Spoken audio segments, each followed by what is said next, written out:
Saudara, polisi tetapkan sejumlah aktivis menjadi tersangka penghasutan di aksi unjuk rasa beberapa waktu lalu. Polisi bilang penghasutan untuk melakukan aksi anarkistis dilakukan lewat akun media sosial. Dan bagaimana ini ditindaklanjuti, dan untuk membahas hal itu dalam kesempatan kali ini, kami akan membahasnya bersama Kepala Barreskrim Polri periode 2008-2009 Susno Duaji dan Direktur Eksekutif Amnesty International Indonesia Usman Hamid. Selamat malam Bapak. Selamat malam. Saya ke Pak Susno dulu. Saya mau tanya Pak Susno, pertama-tama soal prosedur dulu deh ya. Prosedur yang dilakukan oleh polisi untuk menangkap Del Pedro Marhain, Direktur Lokataru. Kalau menurut Anda prosedurnya sudah sesuai standar, sesuai KUHAP, karena ada penjemputan paksa juga yang saya garis bawahi, penjemputan paksa di malam hari. Gimana Pak Susno? Oke lah, karena ini mengarahnya ke pidana ya, Undang-Undang ITE dan Undang-Undang KUHP, yaitu penghasutan. Jadi tunduk pada hukum acara kita. Hukum acara kita, kalau dia tidak tertangkap tangan, harus diawali dari penyelidikan. Nah, setelah terkumpul minimal 2 alat bukti, baru dijadikan tersangka. Nah, tersangka terserah mau ditangkap, apa dipanggil, apa diapakan, sesuai dengan ancaman hukuman daripada pidana itu. Tapi kalau tidak tertangkap tangan, langsung to the point ditangkap, ini kan sudah ada contohnya. Siapa namanya yang kemarin kasus Vina Cirebon itu? Kan langsung tidak boleh. Dan aturan SOP itu prosedur Kapolri pun tidak boleh. Jadi harus penyelidikan dulu. Nah, karena bukan tertangkap tangan. Nah, pengertian tertangkap tangan itu apa nggak perlu kita jelaskan di forum ini. Semua orang sudah tahu. Kalau bahasa kampung saya itu ketangkap basah.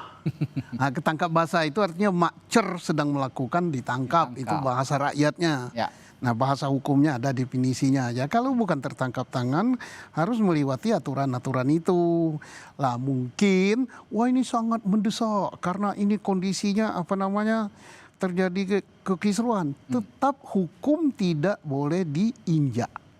Artinya ya kalau kita sudah menginjak hukum, menginjak aturan, itu bahaya. Dan saya khawatirnya institusi yang saya cintai nanti digugat pra peradilan, sudah bercapek-capek, kerja siang malam, nanti di pra peradilan kalah. Nah, tapi nggak tahu kalau hakimnya sudah berubah juga ya, berubah juga pikirannya. Udahlah, ini karena waktu mendesak, boleh gitu. Nah, nggak tahu. Tapi kalau aturannya ya begitu. Saya juga kalau gitu tanya juga ke Bung Usman. Bung Usman, saya yakin juga Anda sudah berkomunikasi dengan teman-teman di Lokataru dan sejumlah aktivis yang kemarin berunjuk rasa, terutama yang berkaitan dengan hak asasi manusia. Nah, ini kronologi penangkapannya yang Bung Usman ketahui dari komunikasi dengan teman-teman gimana? Ya, itu dimulai sekitar pukul 22.45. Jadi hampir jam 11 malam lah.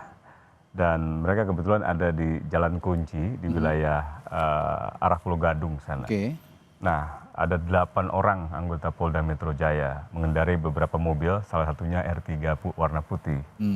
Nah, dalam proses penjemputan paksa itu, Del Pedro dan lainnya itu mencoba untuk meminta dasar penangkapannya, surat penangkapannya, misalnya. Warrant ya? Pasalnya apa? Ya arrest warrant lah. Tapi tampaknya mereka tidak memperlihatkan itu. Mereka berjanji nanti ditunjukkannya di Polda Metro Jaya. Nah, itu kan hal yang sebenarnya janggal. Kan apa susahnya? Kalaupun misalnya penjemputan paksa itu ada dasarnya, katakanlah seseorang sedang melakukan tindakan pidana yang dituduhkan gitu, yang sebenarnya tidak terjadi gitu. Tapi minimal dipertunjukkan lah, supaya kita terbiasa dengan hukum acara pidana ketika polisi ingin menyentuh badan orang untuk merampas kemerdekaannya, ada surat perintahnya. Ada surat-surat yang memperlihatkan apa benar orangnya Del Pedro Marhain, apa benar umurnya, alamatnya, pasalnya dibacakan, diberitahukan. Lalu yang kedua ketika mau dibawa, kan Del Pedro minta untuk ganti baju, begitu kan, di baju ke ruangannya, ke kamar kerjanya, diikuti oleh 3 anggota Polda. Dengan ujaran-ujaran yang menurut keterangan kronologi dianggap berintonasi intimidatif gitu. Nah, sampai akhirnya dibawa, itu pun tidak dipertunjukkan surat-suratnya gitu. Nah, sampai di Polda lah itu baru kemudian diperlihatkan. Jadi hal-hal yang sebenarnya sepele bisa dilakukan oleh polisi tapi justru tidak dilakukan. Nah, ini justru menciderai kinerja polisi sendiri di tengah protes masyarakat yang sangat Itu meluas. dia. Ya. Nah, ini juga terkesan terburu-buru begitu menangkap. Kalau kata Pak Susno tadi kan kalau berbeda ceritanya kalau sedang melakukan perbuatan pidana kan itu ditangkap. Situasi Ini kan, di luar juga lagi landai kan. Kenapa nggak panggilan 1, panggilan 2? Biasanya jemput paksa itu kalau sudah 2 kali dipanggil. Dan ingat, sebenarnya kalau Amnesty mencatat bersama koalisi itu ada 3.095 kasus penangkapan. Banyak sekali, 3.000 lebih di seluruh Indonesia. Oke, di konteks ini ya, di konteks unjuk rasa hari-hari terakhir kemarin ini ya. Betul. Oke. Jakarta itu kurang lebih 1.438, Jawa Barat itu 386, Jawa Tengah itu 479, Yogyakarta paling tidak 9 kasus penangkapan, Jawa Timur itu 556 korban penangkapan, Kalimantan Barat 16, Bali 140, Sulawesi Selatan itu ada 10, Sumatera Utara itu ada 44 kasus, Jambi 17 dan seterusnya. Jadi ini polisi diharapkan mengambil langkah-langkah perbaikan setelah ada represi kemarin yang begitu. Klaritas moralnya kan sangat jelas ya, berlebihan lah tindakan menggunakan kendaraan taktis sampai melindas orang seperti itu gitu. Harusnya kan ada koreksi, harusnya ada tindakan-tindakan pembenahan, tapi justru arahnya malah ingin menyalahkan demonstran, malah ingin menyalahkan aktivis gitu. Kalau kata Pak Susno tadi, lembaga yang Pak Susno cintai dikhawatirkan malah digugat begitu ya. Nanti saya lebih jauh dari itu. Takutnya, saya mengkhawatirkan lembaga yang Pak Susno cintai itu nanti malah turun terus di mata publik citranya. Karena sekarang saja di konteks unjuk rasa masih beberapa hari yang lalu ini, itu juga sudah turun. Nanti malah tambah turun distrust untuk lembaga Polri. Bukan turun terus, bukan dikhawatirkan ya. Sekarang kan sedang pada posisi down ya. Betul. Turun. Nah, untuk memperbaikinya adalah dengan cara menegakkan hukum sesuai dengan benar. Tadi kita kaget ya, ada 1.000 berapa? Totalnya 3.095 kasus. Sekian penangkapan yang tidak sesuai dengan prosedur. Nah, kalau misalnya Polri nggak percaya, tidak salah dipanggil beliau, diajak koordinasi, minta datanya. Data itu untuk apa? Untuk perbaikan. Kan ada Kapolda, Kapolri ini yang harus perbaiki. Polda DKI, Polda Metro, kamu telah melakukan penangkapan dengan tidak sesuai prosedur sekian. Kita tahu ini adalah keadaan unjuk rasa dan ini sangat berbahaya. Dan polisi selalu membawa ini kepada ranah hukum. Orang-orang itu ditangkap karena dituduh melanggar hukum kan? Bukan dituduh karena unjuk rasa. Kalau unjuk rasa itu tidak melanggar hukum. Justru itu hak konstitusi dalam sebuah negara demokrasi yang harus dilindungi. Itu unjuk rasa. Nah, sekarang kenapa ditangkap? Karena kata polisi mereka ini melanggar hukum. Karena dia melanggar hukum ditangkap. Oleh karena itu terhadap orang melanggar hukum jangan juga dilakukan pelanggaran hukum. Nah, artinya apa? Ditangkaplah kalau mau ditangkap dengan sesuai prosedur. Ada surat perintah penangkapan, kemudian ada penyelidikan, itulah prosedur yang kita sepakati di negeri ini. Tapi kalau prosedur itu kita injak-injak, yang nginjak juga aparat saya sendiri, saya sedih. 1.300 dengan alasan, wah ini terpaksa. Ya terpaksa tuh bagaimana? Tetap harus kita hormati.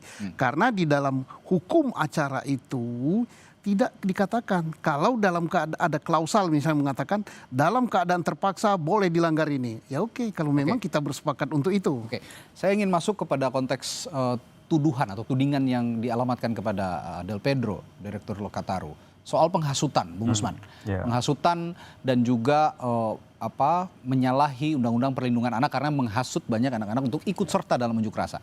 Bagaimana Anda melihat delik yang dialamatkan kepada Del Pedro ini oleh polisi? Saya akan tanyakan itu, tapi saya harus jeda dulu sejenak. Di Sapa Indonesia Malam kami akan membahasnya sesaat lagi.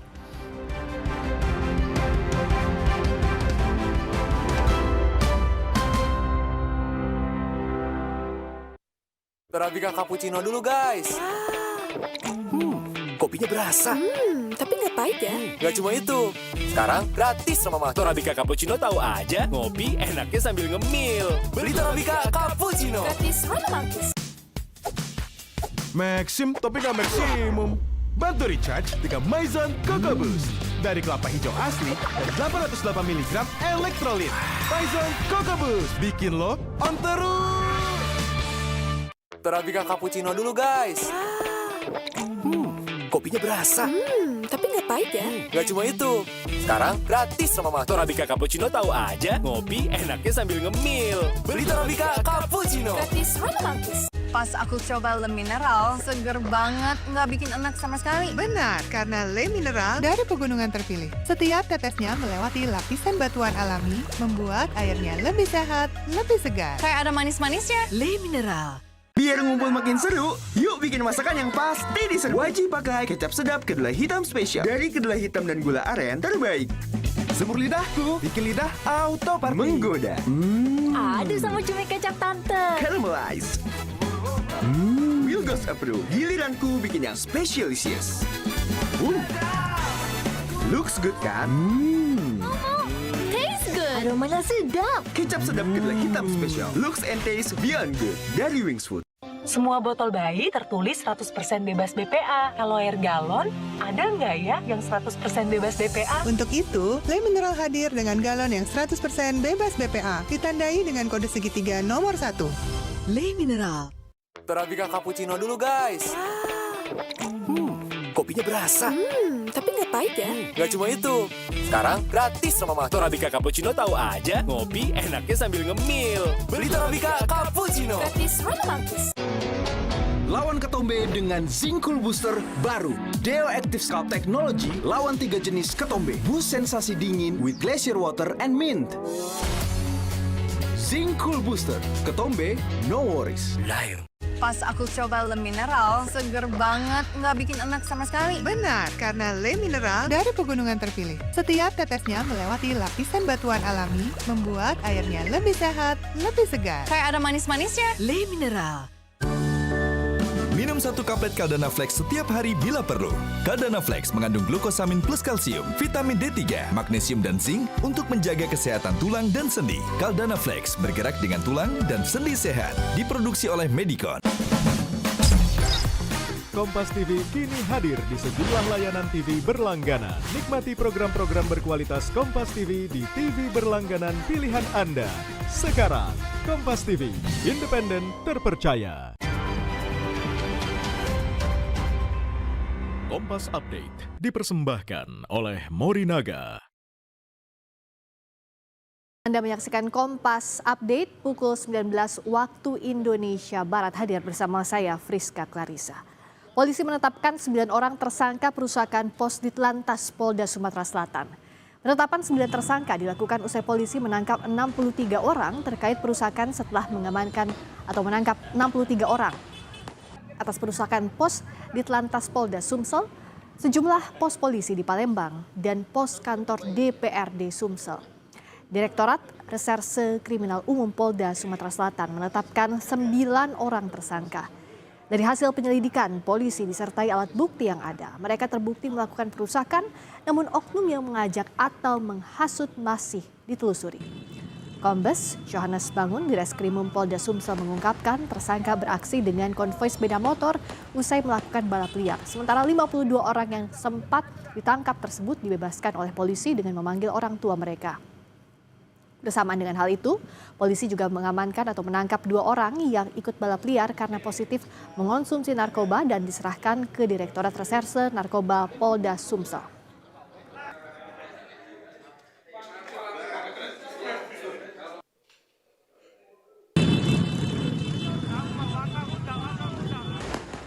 Demikian Kompas Update, Sapa Indonesia Malam kembali sesaat lagi.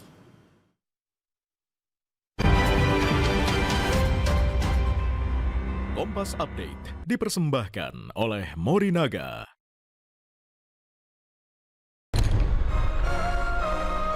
Pilihan ibu selalu sama, yang terbaik untukku selamanya. Morinaga, nutrisi pilihan tepat untuk bangun potensi anak.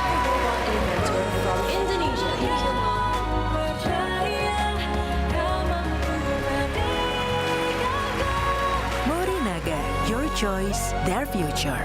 Masa depan bukan kebetulan, pilih yang terbaik sekarang.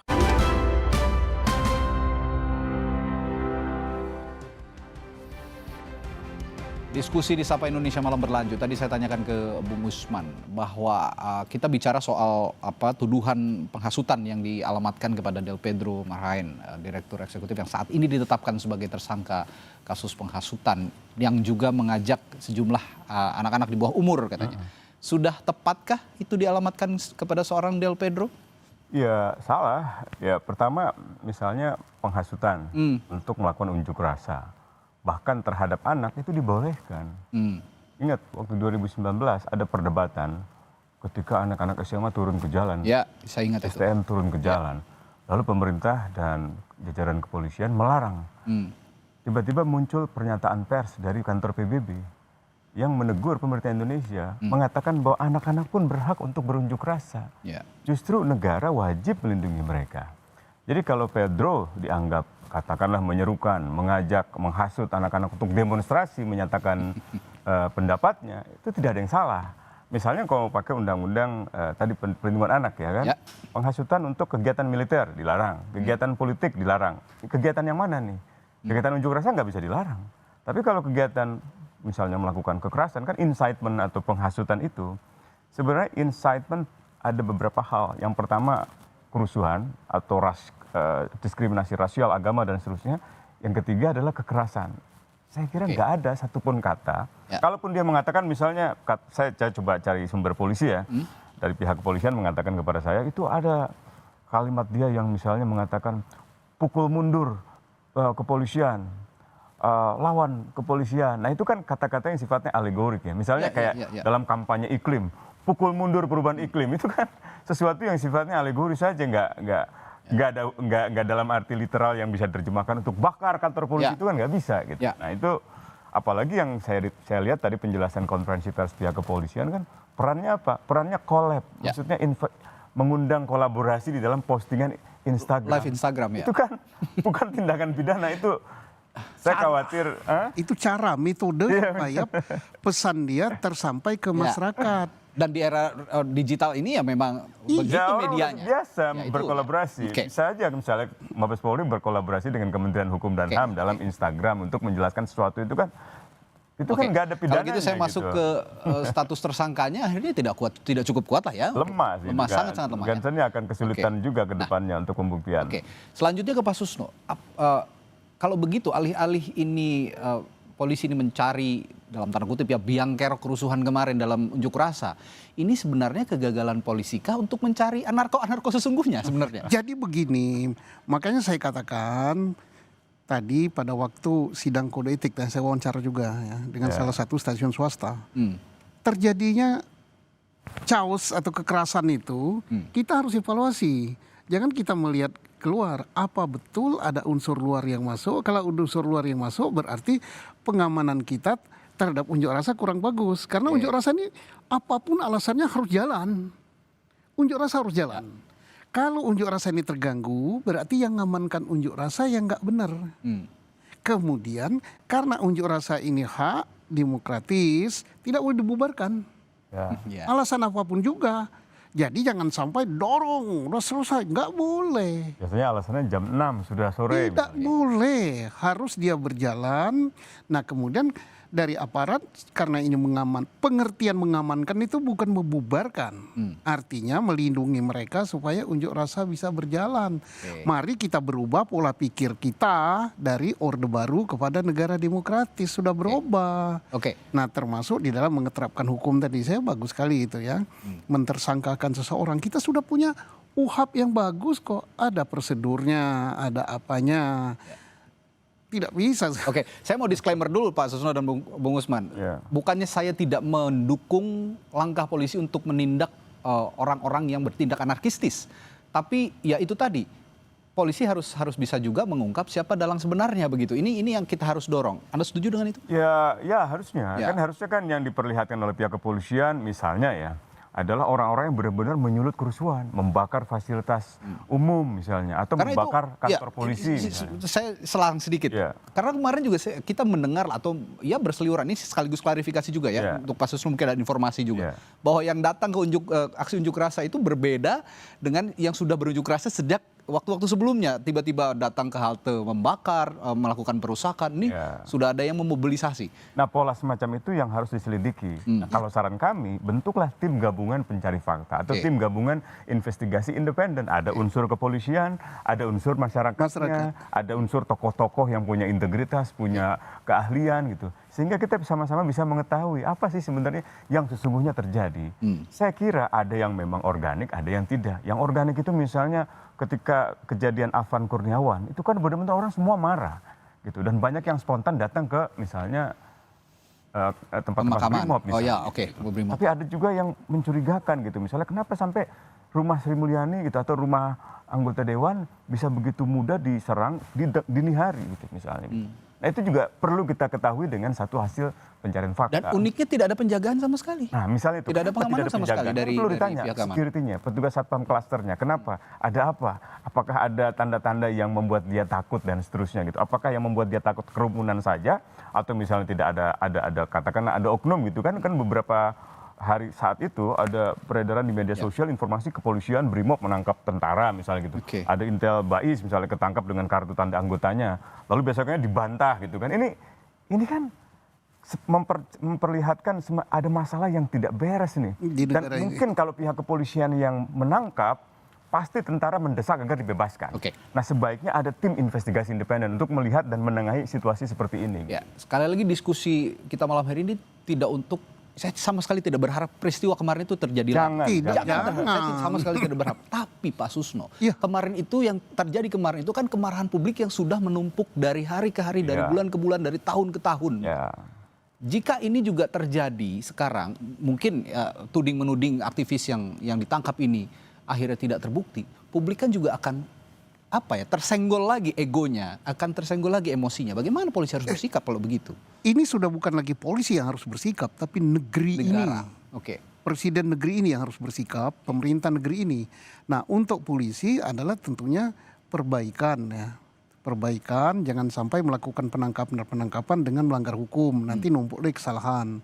Apa yang terjadi selama ini koreksi. Untuk DPR juga gitu. DPR koreksi juga. Mengapa sampai begitu? Karena DPR seolah-olah tidak memfasilitasi rakyat. Nah, sekarang siapa yang dipercaya oleh rakyat itu? Satu, meledak dengan unjuk rasa. Dua, dengan koalisi masyarakat sipil. Bayangkan kalau kita nggak punya koalisi masyarakat sipil, DPR kita siapa? Ini analogi yang menarik.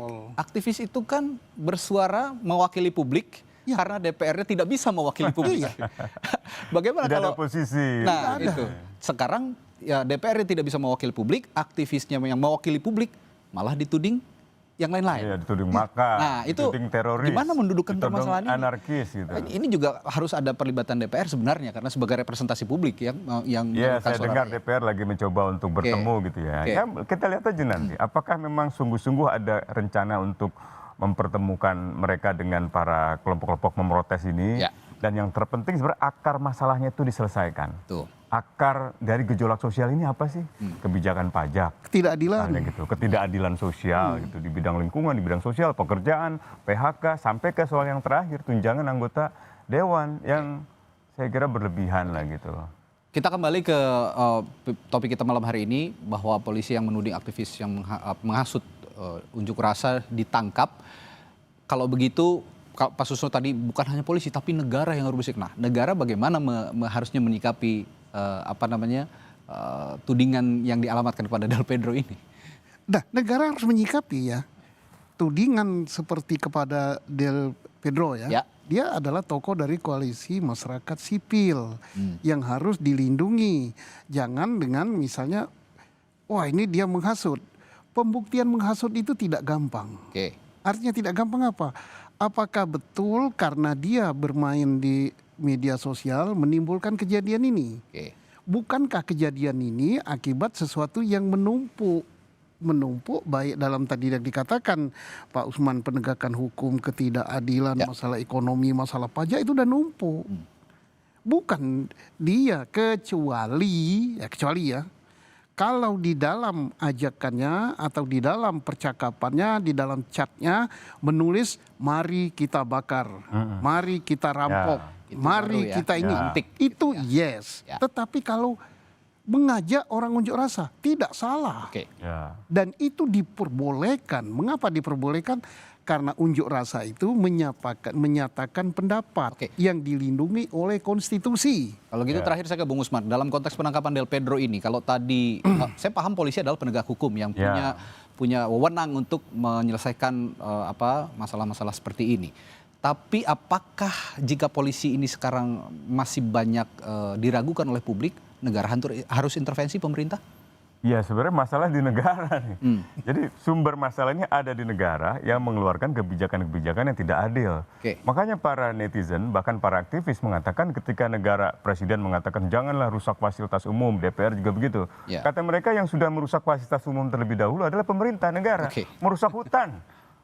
Tambang. Merusak tambang dan seterusnya gitu. Itu magari laut. Mereka itu cerdas semua gitu. Nah, saya berharap, saya meminta agar pemerintah dan DPR merubahlah seluruh kebijakan itu supaya polisi tidak jadi korban yang berhadapan dengan masyarakat. Masyarakat jadi korbannya. Yang tewas sudah 10 orang loh. 11 malah terakhir saya dengar itu. Ini harus diusut nih 11 kematian ini gitu. Baik, di hari-hari ini sebenarnya kami Kompas TV sangat ingin menghadirkan perwakilan juga dari pemerintah untuk berdiskusi seperti ini. Dan DPR juga Polri.